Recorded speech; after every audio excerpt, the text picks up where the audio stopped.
yang terkasih, selamat pagi. Salam jumpa lagi dalam Sabda Siap Saji, Sabtu 11 Mei 2024, hari biasa pekan ke-6 masa Paskah. Marilah kita berdoa dalam nama Bapa dan Putra dan Roh Kudus. Amin. Allah Bapa sumber kebijaksanaan, Engkau telah menggembirakan hati kami dengan misteri Paskah-Mu. Bantulah kami untuk melaksanakan karya-karya baik yang berkenan di hadapan-Mu. Dengan pengantaraan Tuhan kami Yesus Kristus, Putra-Mu yang hidup dan berkuasa, bersama Dikau dalam persatuan Roh Kudus, Allah sepanjang segala masa. Amin. Inilah Injil suci menurut Yohanes. Dimuliakanlah Tuhan. Yohanes 16 ayat 23b sampai dengan 28. Dalam amanat perpisahannya, Yesus berkata kepada murid-muridnya, "Aku berkata kepadamu, sesungguhnya segala sesuatu yang kamu minta kepada Bapa akan diberikannya kepadamu dalam namaku. Sampai sekarang kamu belum meminta sesuatu pun dalam namaku. Mintalah, maka kamu akan menerima, supaya penuhlah sukacitamu. Semuanya ini kukatakan kepadamu dengan kiasan. Akan tiba saatnya aku tidak lagi berkata-kata kepadamu dengan kiasan, tetapi terus terang memberitakan Bapa kepadamu. Pada hari itu kamu akan berdoa dalam namaku, dan tidak kukatakan kepadamu bahwa aku meminta bagianmu kepada Bapa, sebab Bapa sendiri mengasihi kamu, karena kamu telah mengasihi aku, dan percaya bahwa aku datang dari Allah. Aku datang dari Bapa dan aku datang ke dalam dunia. Kini aku meninggalkan dunia lagi dan pergi kepada Bapa." Demikianlah sabda Tuhan. Terpujilah Kristus. Baiklah saudara-saudari yang terkasih dalam Kristus, selamat pagi. Injil pada hari ini diambil dari Injil Yohanes, yang dimana menceritakan Yesus memberikan amanatnya kepada para murid-muridnya. Dalam amanat ini kita dapat melihat bahwa Yesus mengajak kita semua untuk mau meminta sesuatu kepada Bapa. Bisa dilihat bahwa kasih Bapa kepada kita itu sangat besar. Ia telah mengutus putranya Yesus Kristus, mengutus Roh Kudus untuk menaungi para rasul, dan sekarang ia menyuruh kita untuk mintalah kepada Bapa, maka doa itu akan dijawab, maka permintaan itu akan dikabulkan melalui nama Yesus.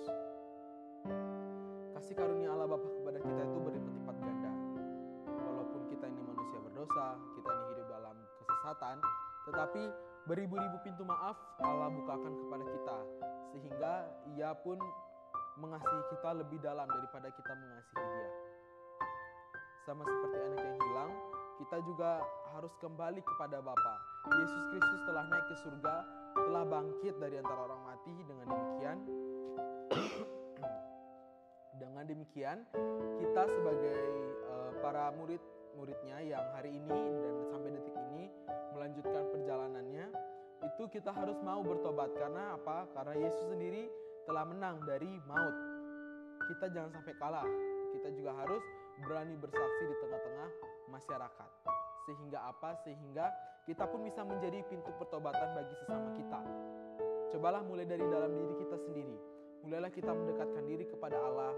Cobalah kita memohon kepadanya, mohon rahmat belas kasihan daripadanya. Pasti Ia akan mengabulkan rahmat tersebut. Nah, jika rahmat tersebut sudah sampai kepada kita, maka kita tidak boleh ragu untuk apa? Untuk menyebarkannya kepada sesama. Ajaklah orang-orang di sekitar kita untuk mau meminta rahmat belas kasihan daripada Allah. Allah itu sangat mengasihi orang-orang yang mau berbalik kepadanya. Orang-orang yang mau bertobat, pasti Allah akan berikan pintu pertobatan yang dibuka selebar-lebarnya, asalkan ada niat serta tekad yang khusus di dalam hati kita masing-masing. Selain itu, saudara-saudari yang terkasih, di sini juga Yesus ingin memberikan balasan kepada para muridnya, yaitu kepada kita, di mana kita telah mengasihi Dia, maka dari itu Ia akan juga menimbal balikan, atau Ia juga akan berbalik mengasihi kita. Sebenarnya semua yang kita nikmati di dunia ini adalah hasil kasih dari Kristus Yesus sendiri. Kristus sangat mengasihi kita, bahkan Ia lebih dalam mengasihi kita. Maka dari itu marilah kita membangun rasa kasih kepada Kristus di Minggu Paskah yang ke-6 ini, sehingga kita sebagai para murid mau bersaksi di tengah masyarakat majemuk. Dengan demikian rahmat Allah, belas kasihan Allah, serta kasih Allah itu terus berada di dalam diri kita masing-masing.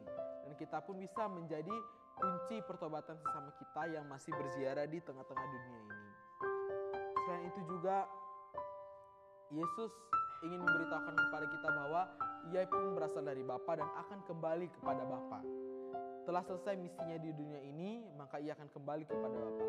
Hal ini mengingatkan kepada kita bahwa kita pun berasal daripada Bapa. Dan nantinya setelah kita selesai melakukan penziarahan hidup di dunia ini, maka kita pun juga akan sama seperti Yesus, berbalik kepada Bapa dan kembali kepada Bapa. Tapi kita bisa lihat dulu bagaimana sikap kita di dunia ini. Sikap baik kita, amal baik kita itu pun akan dilihat oleh Bapa. Apakah kita mau sungguh-sungguh bertobat atau tidak? Jika kita mau sungguh-sungguh bertobat, jika kita ada tekad untuk bertobat dan berbalik kepada Allah, maka dapat dipastikan kita akan berbahagia bersama Bapa di surga, bersama Allah di surga, bersama dengan para malaikatnya. Karena apa? Karena kita sudah mau menerima Allah di dalam hati kita. Dengan cara apa? Dengan cara kita mengakui kesalahan dan dosa-dosa kita, kita mau mengampuni sesama kita, dan kita mau masuk ke dalam kehidupan yang baru bersama Bapa di surga. Semoga Yesus Kristus dan rahmat-Nya